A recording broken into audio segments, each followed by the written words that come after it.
At Area 51, I believe I saw some military personnel, but you know, no one I can identify or rank or, you know. Is this research confined to the U.S. government, or did you see any international involvement? At one time, the Russians were involved, and supposedly there was some breakthrough made by our team, however this project was split up. And right after that happened, the Russians were no longer permitted on the facility at all.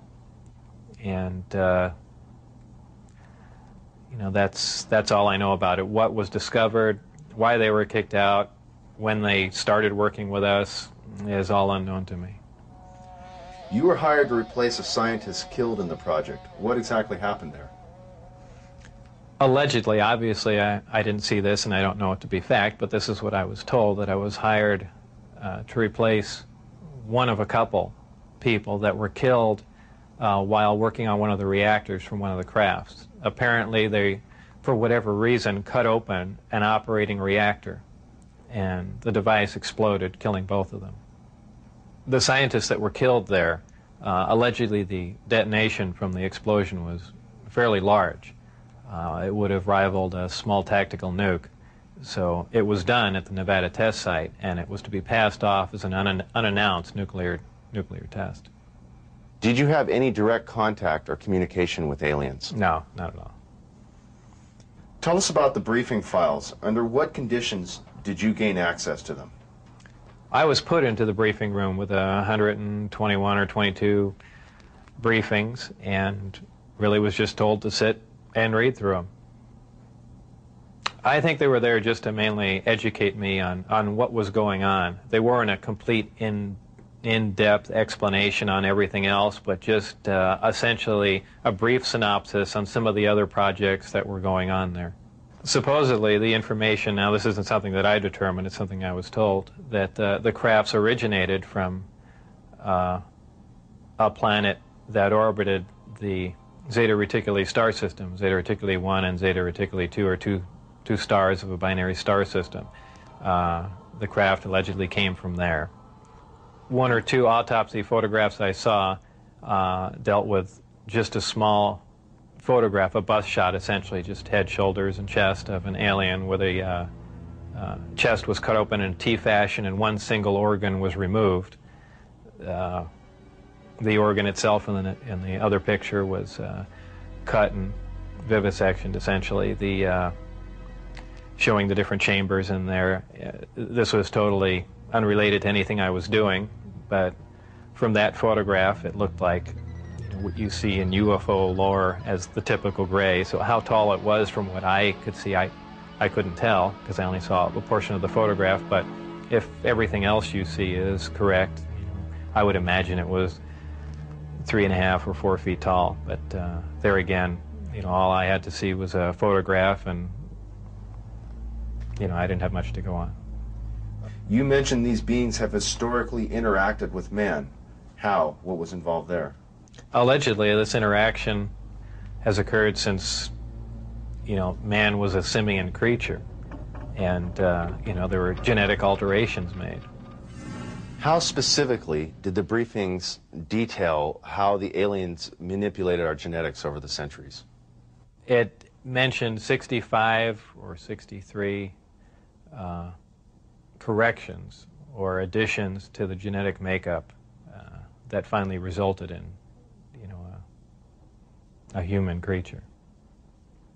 In an earlier interview, you had mentioned you saw what you thought may be an alien. Was it an alien? What did you see? What I had said and all that occurred was I was walking by a door that had a small 9x9 window in it, little wires running through it, and glanced in there, and there were two either technicians, scientists, or whoever they were, looking down at something. And what that something was caught my eye, and I never really did see what it was. A lot of people have asserted, well, there was an alien, and there are aliens working around there, and so on and so forth. I mean, I don't think that was the case. But who knows? I was, you know, you're seeing all these fantastic things, and your mind gets going, and you catch something out of the corner of your eye. Who knows what your mind's going to come up with? So I certainly wouldn't stand on that as fact by any means. What was the incident in 1979 that brought the alien exchange program of information to a halt? Again, this was a story that was relayed to me, and allegedly what happened in '79, there was some sort of information exchange going on where there were actual live aliens at the facility, and at one particular point there was an area where some security personnel went to enter, and apparently because of not the sidearms but the bullets in the sidearms, from what I understand, if they would have entered the area, the bullets would have detonated. And supposedly one of the creatures tried to stop the security personnel from entering the area, and a fight ensued. And the bottom line from the altercation was that the security personnel, I don't remember how many were involved, but were all killed, and they died of head wounds, and that's all that I heard of that story. What was your job description at S4? My official job description was a senior staff physicist.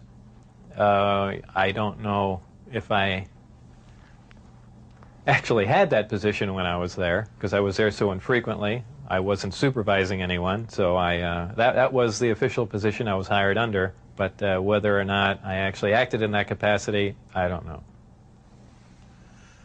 What was the size of the staff working on Project Galileo? Well, there were 22 people employed there totally. And that was specifically for the Galileo project? No, for the entire project. Oh, I see. There were 22 people with majestic clearance. I had majestic clearance. Majestic clearance was designated as clearance 38 levels above Q clearance, and Q clearance is the civilian top secret clearance. When did you see your first disc?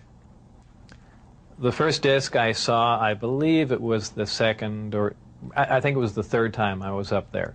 Normally the bus pulled around to the opposite end of the facility, which was the main entrance, and that's where we went in. On this particular occasion, it pulled up to one of the hangar doors, which were normally closed, and the last one was open. We came out, and I saw the disc in the hangar.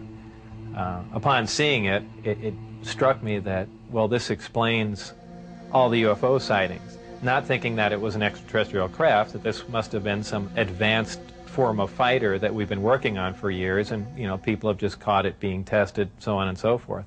And it never even occurred to me, even though I was looking at an extraterrestrial vehicle, that this wasn't man-made. When did you realize the craft was not of earthly origin? Well, it probably really hit me when I got inside the craft and looked around and began to understand how the craft was operated, and finally grasped the whole project as a whole, as what we were doing, the fact that we weren't building this thing, we were trying to find out how it was made. We were back engineering it. What is back engineering? Well, back engineering is taking a finished product and finding out how the device or product was produced.